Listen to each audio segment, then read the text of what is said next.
Malalah Yousafzai atau Malala Yousafzai. Malala Yousafzai lahir pada tanggal 12 Juli tahun 1997 di Mingora, sebuah kota di Swat Valley, Pakistan. Dia putri sulung dari 3 bersaudara. Ayahnya bernama Ziauddin dan ibunya Torpekai Yousafzai. Mungkin kalian pernah dengar kasus penembakan anak gadis berusia 15 tahun di Pakistan di bagian kepala dan leher. Kasus yang menggemparkan dunia itu terjadi pada tanggal 9 Oktober tahun 2012, dan inilah sosok gadis itu. Kejadian berawal ketika Malala yang waktu itu berusia 15 tahun sedang berangkat ke sekolahnya menggunakan bas. Dia sedang asyik mengobrol dengan teman-temannya. Tiba-tiba, di tengah perjalanan 2 anggota Taliban mencegat bas mereka dan masuk sembari memanggil-manggil nama Malala. Tak lama kemudian suara tembakan terdengar. Malala ditembak 3 kali, 1 peluru menembus kepalanya dan bersarang di bahunya. Dia pun terluka parah. Kemudian dia dibawa ke rumah sakit militer Pakistan di Peshawar. Setelah dirawat selama 4 hari dan tidak ada perkembangan, selanjutnya Malala Yousafzai diterbangkan ke Birmingham, Inggris, untuk menerima perawatan intensif, walaupun memerlukan banyak operasi, termasuk operasi saraf wajah untuk memperbaiki sisi kiri wajahnya yang lumpuh. Malala Yousafzai tidak menderita kerusakan otak besar. Sebelum kejadian ini pun Malala sudah beberapa kali selamat dari rencana pembunuhan kelompok Taliban. Itu dikarenakan saat usia 12 tahun pada tahun 2009, Malala sudah aktif menulis di blognya dengan nama samaran, Gulmakai, untuk BBC. Dia menulis detail tentang betapa mengerikannya hidup di bawah pemerintahan Taliban. Dan pada tahun 2008, dia mulai berbicara di depan publik untuk memperjuangkan hak atas pendidikan dengan berkata, "Berani-beraninya Taliban merampas hak saya atas pendidikan." Dan itu tayang pertama kalinya di depan televisi dan radio. Hingga dia dianggap pejuang pendidikan dan hak-hak perempuan di Lembah Swat, di mana Taliban Pakistan telah melarang pada waktu itu gadis bersekolah. Setelah kejadian itu, pada Maret tahun 2013, Malala mulai bersekolah di Birmingham. Karena kejadian penembakan itu dukungan besar-besaran mengalir kepada Malala.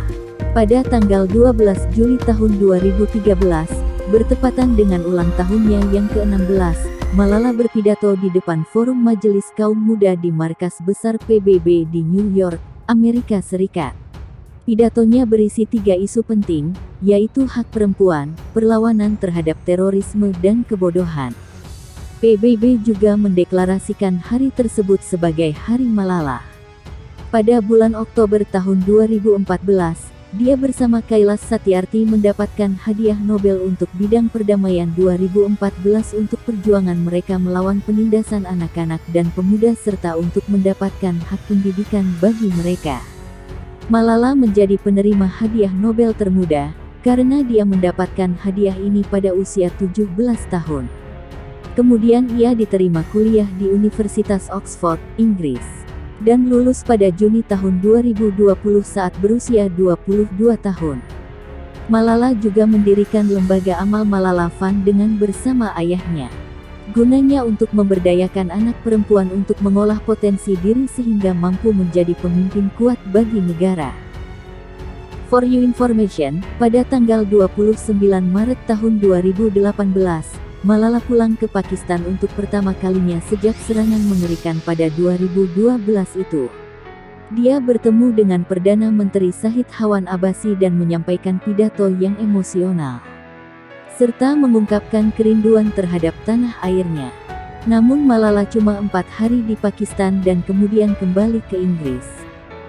Itulah sedikit cerita perjuangan Malala Yousafzai memperjuangkan HAM, penindasan anak-anak serta untuk mendapatkan hak pendidikan di negaranya terutama bagi perempuan. Sementara saya di Indonesia bebas mendapatkan pendidikan tapi masih aja malas-malasan, malah di umur segitu dia berjuang untuk anak-anak. Lah saya umur segitu sibuk main ama anak-anak, kadang entahlah. Berikut kata-kata bijak dan motivasi dari seorang Malala Yousafzai. Taliban dapat mengambil pena dan buku kami, tetapi mereka tidak dapat menghentikan pikiran kami untuk berpikir.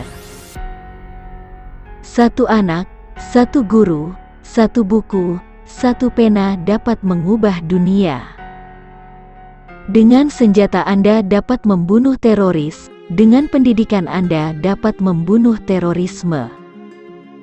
Pendidikan bukanlah timur atau barat, pendidikan adalah pendidikan dan itu hak setiap manusia.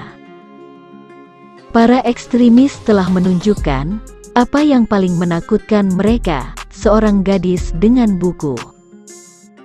Saya tidak ingin dianggap sebagai gadis yang ditembak oleh Taliban, tetapi sebagai gadis yang berjuang untuk pendidikan. Ini adalah tujuan yang saya inginkan untuk mengabdikan hidup saya.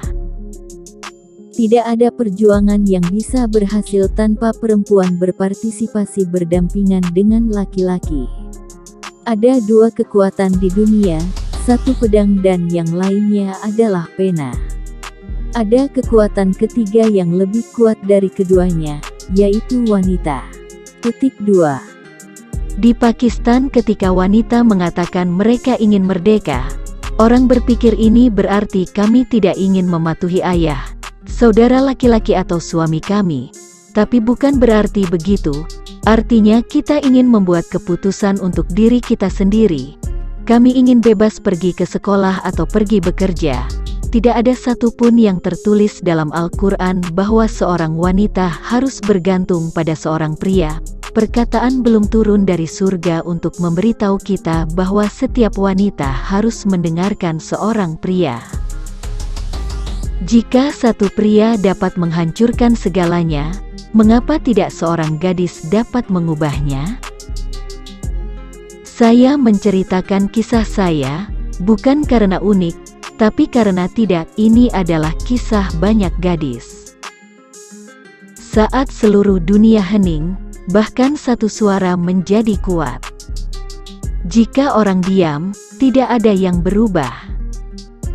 Kami takut, tapi ketakutan kami tidak sekuat keberanian kami. Mereka mengira peluru itu akan membungkam kami, tapi gagal. Dan dari keheningan itu muncul ribuan suara. Teroris mengira mereka akan mengubah tujuan saya dan menghentikan ambisi saya.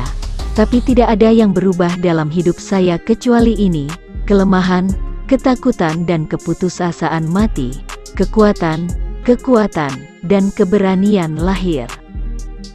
Jangan takut, jika kamu takut kamu tidak bisa maju. Anda mungkin termasuk dalam agama atau kasta atau keyakinan apapun yang tidak ada hubungannya dengan urusan negara. Ketidaktahuan memungkinkan politisi membodohi orang dan administrator yang buruk untuk terpilih kembali. Bagi saya, moral dari cerita ini adalah bahwa akan selalu ada rintangan dalam hidup, tetapi jika Anda ingin mencapai suatu tujuan, Anda harus melanjutkan. Saya pikir setiap orang membuat kesalahan setidaknya sekali dalam hidup mereka. Yang penting adalah apa yang Anda pelajari darinya. Kebaikan hanya bisa dibayar dengan kebaikan, itu tidak bisa dibayar dengan ekspresi seperti terima kasih.